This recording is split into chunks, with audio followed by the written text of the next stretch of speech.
Hello everyone, जय श्री राम। आज रामनवमी है तो ब्लॉग की शुरुआत रात से करते हैं। और यहाँ पे नहा के सासू माँ ने कलश बिठा दिया है। कलश बैठाने के बाद ही जो भोग बनता है वो बनता है। तो यहाँ पे कलश बैठाने के बाद मैं चने का दाल बैठा दी, एक तरफ काली वाली दाल बैठा दी और दूसरी तरफ गैस पे ही मैंने बखीर भी रख दिया था भगोने में बनने के लिए। बखीर बहुत ज़्यादा नहीं बनाना था मुझे, बखीर बहुत थोड़ा सा ही बनाना था चढ़ाने के लिए। और यहाँ पे मरसा का साग है जो बन रहा है। मरसा का साग ऑप्शनल होता है, किसी के यहाँ कोई सब्ज़ी चढ़ती है, किसी के यहाँ कोई भी सब्ज़ी चढ़ती है। मेरे यहाँ मरसे का साग चढ़ता है तो मैंने मरसे का साग बनाया है। और यहाँ पे सब कुछ तैयार हो गया है। पतिदेव पीछे से आगे से देखने के लिए कि तुम क्या बना रही हो। फिर उसके बाद जो मैंने ये दाल जो बिठाया था वो गल गया था तो मैंने इसको पीस लिया है, पीस के इसको रख लिया है। और दूसरी तरफ भिगोया हुआ दाल था चने का, इसकी पकौड़ी बनेगी है तो उसको भी मैंने पीस लिया था। और यहाँ पे फटाफट से पकौड़ी तलना स्टार्ट कर दी हूँ। इसमें कुछ भी नहीं पड़ता है, बस हल्का सा इसमें जीरा पड़ेगा, उसी को जीरे के साथ डाल के ही हम पीसे थे। और इसको मैं तलना स्टार्ट कर दी हूँ। और पकौड़ी बहुत ज़्यादा नहीं बनानी थी, थोड़ी सी बनानी थी तो मैंने जितनी भी थी उसको एक साथ ही कढ़ाई में छोटे छोटे पकौड़ी बना के डाल दिए थे, इसलिए कि जल्दी से हो जाएगा। क्योंकि मुझे यहाँ बाकी भी बहुत सारे काम करने थे तो मैं सोच रही थी कि जितना जल्दी मैं एक काम कंप्लीट करूँगी उतना जल्दी दूसरे पे लगूंगी। यहाँ पे पकौड़ी छानने के बाद फटाक से मैंने एक तरफ कढ़ाई चढ़ाई थी, एक तरफ तावा रखा हुआ था। पूड़ी बेल बेल के मैं रख रही थी तो एक तरफ पूड़ी हो रहा था, दूसरी तरफ मैं कढ़ाई में उसको तल भी रही थी ताकि एक साथ दो काम हो जाए। क्योंकि राजा बेटा अभी सोए और उनका कोई भरोसा नहीं कब वो उठ के आ जाएंगे मेरे पास और कहने लगेंगे कि मम्मा चलो मेरे पास, मुझे सुला दो। ये कुछ भी कह सकते हैं, अगर वो जिद पे आ गए तो फिर मैं कुछ भी नहीं कर पाऊँगी। इसलिए मैं सोच रही थी कि जितना जल्दी पॉसिबल हो सके उतना जल्दी मैं सारे काम को फिनिश कर लूँ। और मैं फटाफट से ही ये पूड़ियाँ सेकना शुरू कर रही थी। इस पूड़ी को बहुत ज़्यादा नहीं सेकते हैं, थोड़ा कच्चा ही रहता है, फिर इसको हम छानना स्टार्ट कर देते हैं। और यहाँ पे पूड़ियाँ अच्छी अच्छी फूल भी रही थी। माता रानी का भोग जो बन रहा है इसमें तो इसको फूलना ही अच्छा बनेगा ही। और बैकग्राउंड में एक अच्छी सा धुन भी चल रहा था, माता रानी का भजन चल रहा था कि मन अच्छा रहे, अच्छे मन से माता रानी का भोग मैं तैयार कर रही थी।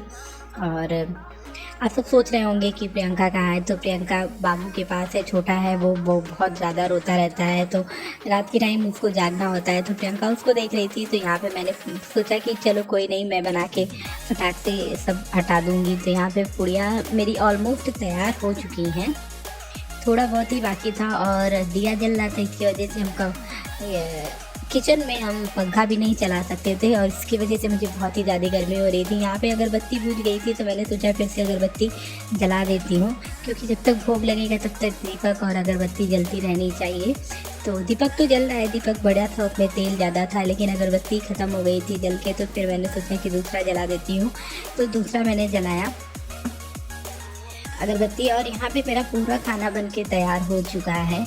तो अभी मैं थोड़ी देर रेस्ट करूँगी क्योंकि सासू माँ बोल रही थी कि 2:30 बजे चढ़ेगा। तो मैं थोड़ी देर रेस्ट करने के लिए चली गई थी। रेस्ट करके आई तो फिर मैंने देखा कि वो लग गई है चढ़ाने के लिए और मैं बैठ गई थी। क्योंकि मैं रेस्ट करी थी तो मेरी थोड़ी सी आँख लग गई थी तो मैं बैठी थी और मुझे नींद आ रही थी। फिर उसके बाद मैं किसी तरीके से उठी, फिर उनको देना स्टार्ट कर दी हूँ चढ़ाने वाला सारा सामान। तो वो चढ़ा रही हैं। हमारे यहाँ जो है पूड़ियाँ, दाल की पूड़ी चढ़ती है तो उसमें 9 जोटा लगते हैं। बहुत लोग के यहाँ 5 लगते हैं, एक का सिंगल का पेयर। किसी के यहाँ सादी पूड़ी भी चढ़ती है, लेकिन हमारे सिर्फ दाल की पूड़ी चढ़ेगी। और उसमें पकौड़ी है, मरसे का साग है, चावल, बखीर, ये जितनी भी चीज़ें हैं।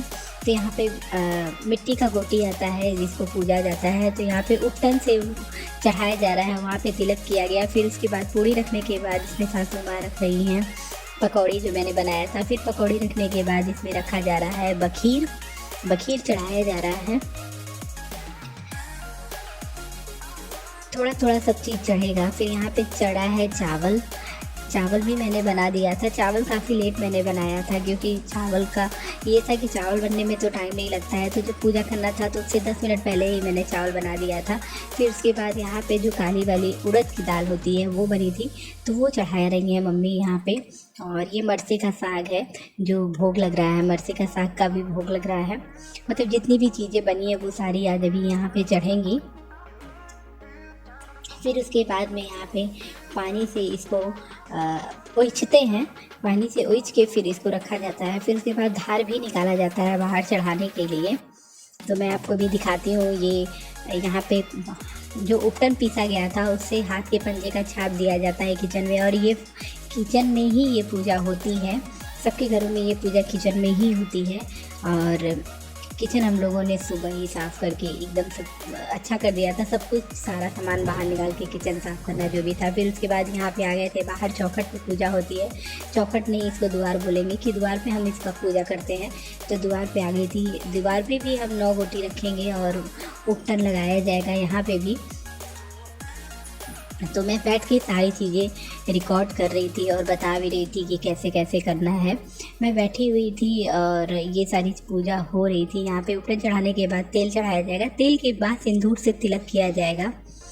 तो ये सारी प्रक्रिया अभी हो रही है और रात के अभी बज रहे हैं 3 और पूरा मोहल्ला एकदम सन्नाटा है। जो पूजा कर रहे हैं वो अपने घर के बाहर निकल के ये सारी चीज़ें कर रहे हैं। मैंने बाहर निकल के थोड़ा सा देखा था, 1-2 लोग के घर के बाहर चढ़ा था। मैं सोच रही थी कि कहीं हम लोग जल्दी तो नहीं कर रहे हैं, तो लेकिन मैंने देखा कि नहीं, 1-2 लोग के घर के बाहर चढ़ रहा है। तो मुझे लगा कि नहीं, टाइम सही है चढ़ाने का। और आज तो सच बता रही हूँ, बाहर निकलने में भी डर नहीं लग रहा है। और ऐसे अगर हम कभी बाहर निकल जाए 2 या 2:30 बजे रात में तो एकदम सन्नाटा सा लगता है, लेकिन आज बिल्कुल भी सन्नाटा सा नहीं लग रहा था। तो यहाँ पे सासू माँ जब पूजा कर ली तो मैं भी आ गई थी पूजा अर्चना करने के लिए। फिर यहाँ पे चौखट पे जो है हाथ का छाप देते हैं, लेकिन चौखट काफ़ी ज़्यादा ऊपर है, वहाँ तक सासू माँ नहीं पहुँच पाएंगी। तो ये नीचे ही छाप दिया जा रहा है, क्योंकि चौखट तो मुझे भी नहीं मिलेगा, मतलब इतना ज़्यादा ऊपर है। फिर रात हो गई और यहाँ पे दूर से ही काली माता को प्रणाम करके हम सोने आ गए हैं। आप